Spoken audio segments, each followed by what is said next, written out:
I am the Tofu Golem. Please enjoy the video. You begin by securing your data. Back up the user folder, documents, and app configs to an external drive or cloud. Once done, create a Windows bootable USB using the Media Creation Tool or Rufus. Pick the right architecture. Make sure your BIOS or UEFI is set to boot from USB. Disable Secure Boot if needed, and confirm SATA mode is correct. OSI is preferred for SSDs. These steps remove common blockers and get you directly into the formatting process without guesswork.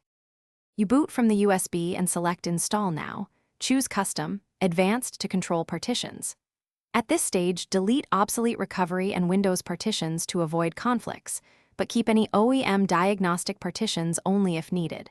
Once you have unallocated space, create a primary partition or select the desired partition and click Format to NTFS so the installer can write a clean file system. If you see errors, note the exact code. Often it points to driver, disk health, or leftover OEM metadata that we'll handle next. You complete the installation, install motherboard and storage drivers, then run Windows Update and confirm activation.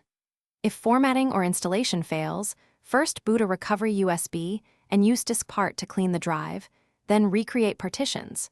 Run chkdsk to find bad sectors and vendor SSD tools to update firmware.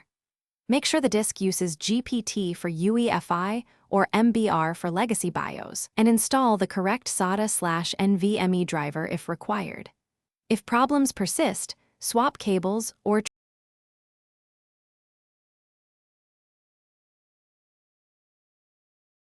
Thanks for watching. Consider subscribing if we helped you today.